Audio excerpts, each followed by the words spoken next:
എന്തിനാണ് സത്യത്തിൽ തെരഞ്ഞെടുപ്പ് അടുത്തപ്പോഴുള്ള കെജ്രിവാളിന്റെ ഈ അറസ്റ്റ്? ആർക്കു വേണ്ടി, എന്തിനു വേണ്ടിയാണ് ബി.ജെ.പിയുടെ ഈ പോരാട്ടു നാടകം?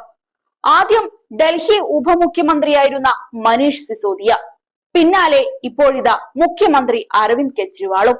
അഴിമതിക്കെതിരെ മുദ്രാവാക്യങ്ങൾ ഉയർത്തി ആം ആദ്മി പാർട്ടി രൂപീകരിക്കുകയും ഡൽഹി ഭരണം പിടിച്ചെടുക്കുകയും ചെയ്ത അതേ അരവിന്ദ് കെജ്രിവാളിനെയാണ് 100 കോടിയുടെ അഴിമതി കേസിൽ ഇ.ഡി ഇപ്പോൾ അറസ്റ്റ് ചെയ്തിരിക്കുന്നത്.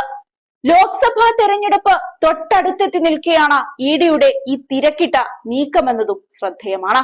ഈ കേസ് രാഷ്ട്രീയ ഗൂഢാലോചന മാത്രമാണെന്നാണ് ആപ്പ് ആരോപിക്കുന്നത്. എന്തിനാണ് ഡൽഹി മുഖ്യമന്ത്രിയെ ഇ.ഡി അറസ്റ്റ് ചെയ്തിരിക്കുന്നത് എന്നതാണ് ഇപ്പോൾ ഉയരുന്ന ചോദ്യം. മദ്യനയ കേസിൽ ചോദ്യം ചെയ്യലിന് ഹാജരാകാൻ 9 തവണ അരവിന്ദ് കെജ്രിവാളിന് ഇ.ഡി നോട്ടീസ് നൽകിയിരുന്നു. എന്നാൽ ഹാജരാകാൻ കെജ്രിവാൾ തയ്യാറായില്ല.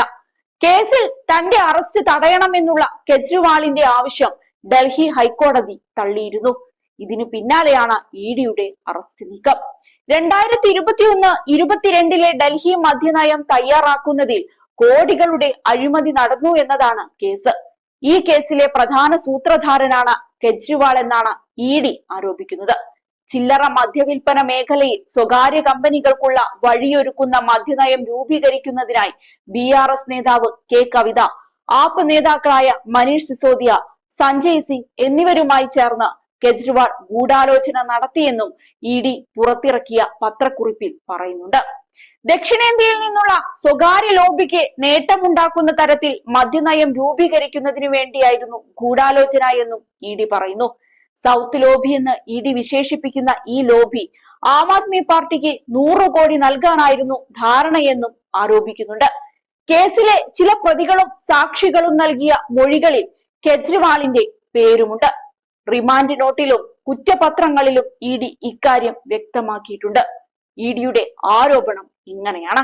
മദ്യനയ കേസിലെ പ്രതികളിലൊരാളായ വിജയ് നായർ കെജ്രിവാളിന്റെ ഓഫീസിലെ നിത്യ സന്ദർശകനായിരുന്നു. മദ്യനയം സംബന്ധിച്ച് കെജ്രിവാളുമായി ചർച്ച നടത്തിയെന്ന് വിജയ് നായർ സ്വകാര്യ മദ്യ വ്യാപാരികളോട് പറഞ്ഞിരുന്നു. ഇൻഡോസ്പിരിറ്റ് ഉടമയായ സമീർ മഹേന്ദ്രുവിന് കെജ്രിവാളുമായി കൂടിക്കാഴ്ചയ്ക്ക് വഴിയൊരുക്കിയത് വിജയ് നായരാണ്. ഈ കൂടിക്കാഴ്ചയ്ക്കുള്ള ശ്രമം പരാജയപ്പെട്ടതിനു പിന്നാലെ ഇരുവരും തമ്മിൽ വീഡിയോ കോളിന് വിജയ് നായർ സൗകര്യമൊരുക്കി. തന്റെ വിശ്വസ്തനായ കുട്ടിയാണ് വിജയ് നായരെന്ന് കെജ്രിവാൾ ഈ കൂടിക്കാഴ്ചക്കിടെ പറഞ്ഞു എന്നാണ് ഇ.ഡി ആരോപിക്കുന്നത്. മദ്യനയത്തെക്കുറിച്ച് കൂടുതൽ അറിയാൻ തന്റെ അച്ഛനും YSR കോൺഗ്രസ് എംപിയുമായ നേതാവ് കെജ്രിവാളിനെ കണ്ടിരുന്നു എന്ന് രാഘവ് മകുന്ദ പറഞ്ഞിരുന്നു. ഇ.ഡി ആരോപിക്കുന്ന സൗത്ത് ലോബിയിൽ ഉൾപ്പെട്ട ആരോപണ വിധേയനും നിലവിൽ കേസിലെ സാക്ഷിയുമാണ് രാഘവ്. ഡൽഹി ഉപമുഖ്യമന്ത്രിയായിരുന്ന മനീഷ് സിസോദിയയുടെ മുൻ സെക്രട്ടറിയും കേസിൽ നിർണായക മൊഴി നൽകിയിട്ടുണ്ട്. 2021 മാർച്ചിൽ മദ്യനയം സംബന്ധിച്ച് മന്ത്രിതല സമിതിയുടെ റിപ്പോർട്ട് സിസോദിയയിൽ നിന്ന് തനിക്ക് ലഭിച്ചുവെന്നാണ് സി അരവിന്ദിന്റെ മൊഴി. സിസോദിയ വിളിച്ചതിനെ തുടർന്ന് താൻ കെജ്രിവാളിന്റെ വീട്ടിൽ ചെന്നപ്പോൾ അവിടെ ആ രേഖയും സത്യേന്ദ്ര ജെയിനും ഉണ്ടായിരുന്നു. മന്ത്രിതല സമിതിയുടെ യോഗത്തിൽ അത്തരമൊരു ചർച്ചയും നടന്നിട്ടില്ലാതിരുന്നതുകൊണ്ട് റിപ്പോർട്ട് കണ്ട് താൻ അമ്പരന്നു. ആ രേഖയുടെ അടിസ്ഥാനത്തിൽ ഒരു റിപ്പോർട്ട് തയ്യാറാക്കാൻ സിസോദിയ തന്നോട് ആവശ്യപ്പെട്ടു എന്നാണ് അരവിന്ദ് ആരോപിക്കുന്നത്. ഏതായാലും സമീപകാലത്ത് ദേശീയ രാഷ്ട്രീയത്തിൽ സംഭവിക്കുന്നത് അപ്രതീക്ഷിതമായ കാര്യങ്ങളാണ്.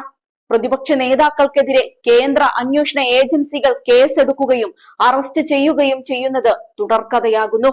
ആഴ്ചകൾക്ക് മുൻപാണ് ജാർഖണ്ഡ് മുഖ്യമന്ത്രി ഹേമന്ത് സോറൻ അറസ്റ്റിലായത്. ഇപ്പോൾ ഡൽഹി മുഖ്യമന്ത്രി അരവിന്ദ് കെജ്രിവാളും.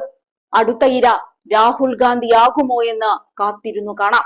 അതിനുള്ള പദ്ധതികൾ ബി.ജെ.പി അണിയറയിൽ ഒരുക്കി തുടങ്ങി.